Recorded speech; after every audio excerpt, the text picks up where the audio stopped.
Hi guys, and welcome back to Navigating the Periphery. My name is Deborah, still hasn't changed, and this is my son Philip. Hello, still hasn't changed. How is everyone doing today? If you're into what we're doing on this channel, please stick around and hit that like and subscribe button. We want to try to get our message out there and try to reach and help as many people as we can.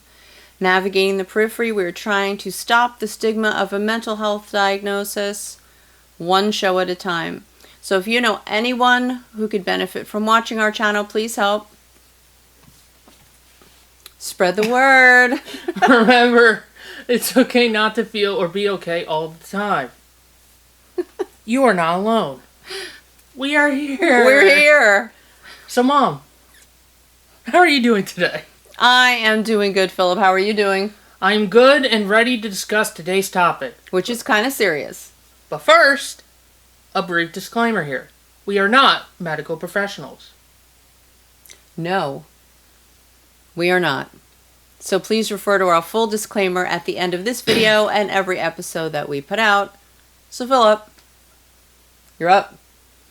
Today, we are going to navigate the periphery of how and why we chose the name/handle of Navigating the Periphery. We have gotten a lot of questions on our social media about our name and what it means. Yes, we put a lot of thought into this. We chose this name because mental health often exists at the edges of everyday conversations, on the periphery of what people openly talk about. For many, living with mental challenges can also feel like being on the margins, away from the center of what's considered normal. By using this name, we wanted to shine a light on those overlooked spaces, explore experiences that aren't always talked about, and create a community where they are validated. By choosing this name, we try to acknowledge that space and affirm it as valid, important and worth exploring. Any subject or topic in mental health. Now, usually we talk about my life experiences with OCD, GAD, and my schizoaffective disorder mixed type, which encompasses bipolar and depressive symptoms. But, as I have spoken about in the past, my degree is on behavioral science, so any topic related to mental health or behavior, I research and we cover.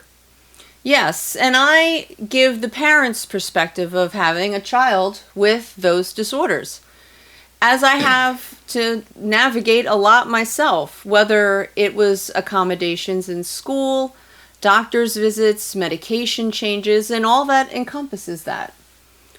Mainstream conversations about mental health sometimes only focus on the obvious or the severe. But our channel's name suggests a willingness to look at a more subtle, less discussed aspect.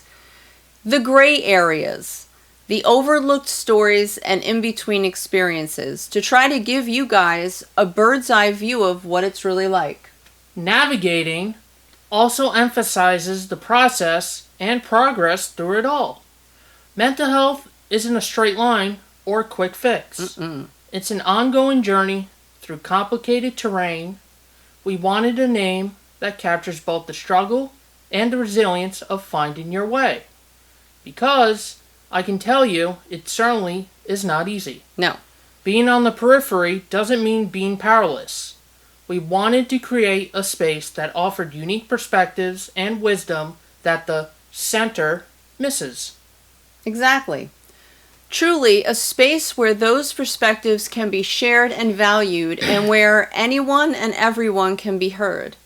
An inclusive space where there's no stigma associated with whatever issue or mental health condition you may be experiencing or dealing with. Navigating also suggests companionship. No one has to wander the periphery alone. We wanted our channel and content to serve as a guide, like a map, or simply a supportive presence for those who are also finding their way. The word navigating is important too. It reflects the reality that mental health is not a straight path or a simple destination. Nope.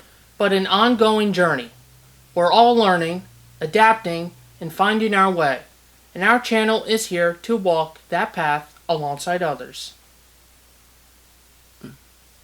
In short, navigating the periphery is about exploring, validating, and supporting the spaces at the edges of mental health conversations together.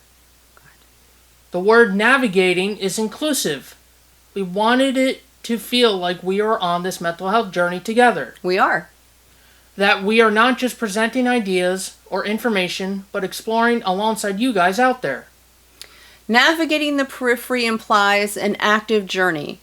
It signals not just observing the periphery, but moving through it with intention, learning how to orient oneself in unfamiliar or less charted spaces. If the center represents mainstream or dominant culture, navigating the periphery could mean exploring alternative spaces, challenging dominant narratives, or working within communities that are often marginalized. On the edges, conditions are often less stable or predictable, and we wanted our name and channel to reflect resilience, adaptability, and the creativity required to thrive in those contexts. Peripheries aren't just marginal, they expand the field of vision. We try and suggest looking beyond the obvious, paying attention to what is often seen out of the corner of the eye, and finding value there. We always stress that it is okay not to feel or be okay all the time. Because let's face it, no one is okay all the time. No. That we are here. I have stated in the past that I wish we had a channel like this at the onset of my schizoaffective disorder, so I would have felt less isolated and alone in my struggle. And my hope is to do that for others. That was very well said. Thank you. And if you guys have any suggestions or want to suggest any topics that you want us to cover in upcoming episodes, please message us either here on YouTube or on our other social media accounts. And we're at Navigating the Periphery on Facebook, Instagram. So until we see you guys again in another episode really, really soon, please take care, be kind. Our socials are linked below. And as we always say, bye for now. Bye.